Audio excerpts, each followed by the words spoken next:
Казахстан, Беларусь, Оросын холбооны улсууд хамтран эдийн засгийн холбоо байгуулснаар улс хоорондын бараа тавар ажил үйлчилгээ эд хөрөнгө, ажлын хүчийг чөлөөтэй шилжүүлэх, мөн эдийн засгийн голлох салбар болох эрчим хүч аж үйлдвэр, хөдөө аж ахуй болон зам тээврийн бодлогоо харилцан зөвшөлдсөх үүрэг хүлээсэн байна.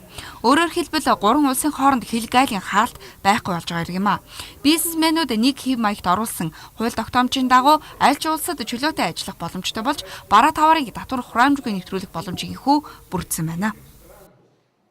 Известно опыт Казахстан болон Беларусь улстай идэвхтэй хамтран ажилласан өнгөрсөн 1 жилийн хугацаанд манай улсын гадаад бараа эргэлтийн хэмжээ 40 гаруй хувиар нэмэгдсэн.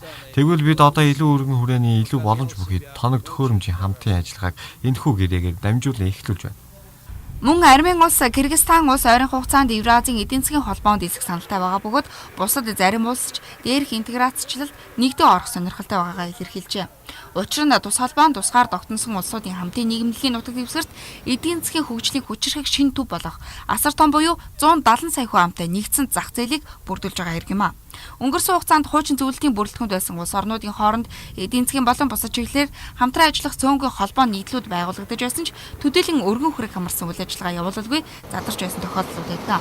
Тэгвэл энэ удаагийн эдийн засгийн холбоо нь тухайн гурван орны болон нэгдэн орох сонирхолтой улс орнуудад хилгаал татвар хураамжийн онцгой таатай орчинг бүрдүүлэн урт хугацаанд хамтран ажиллах нөхцөл тавьж байгаагаараа онцлог юм байна. Мөн уг холбоо нь 3 дахь улс орнуудын хөгжилд баггүй үүрэг гүйцэтгэн гэдгийг өнөөдөр болсон хэвлэлийн бахарлын үеэр талууд онцолж байлаа. первое это Манай гурван орны нэгдсэн хамтран ажиллах боломжийг инхүү өргөн хүрээнд нээж өгч байна. Мөн гурван улсын эдийн засаг дэмжүүлэх чиглэлээр харилцан адил хууль дүрм журмыг баримтлах болсон гэдгийг онцлмоор байна. Евразийн холбооны улсууд нь хөдөө аж ахуй хөнгөн үйлдвэр, тээвэр логистикийн чиглэлээр өргөн хүрээнд хамтран ажиллахаас гадна уул уурхайн салбарт ч томоохон ирээдүй харагдаж байгаамаа. Учир нь Евразийн эдийн засгийн нутаг дэвсгэрт хайгуулаар тогтоосон 40 сая их найд ам долларын өртөг бүхий дэлхийн бүх ашигт малтмлын 4-ний 1 нь байрлаж байгаа.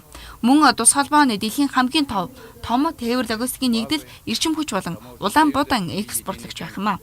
Ийхүү нийт 2.2 их найд ам долларын эдийн засаг бүхий 3 орны иргэд харилцан суралцаж ажиллах, бизнес эрхлэх боломж бүрэн нэгдэж байгаа. Энэ цагт Дэнсмаа инхүлэх хүргэлээ.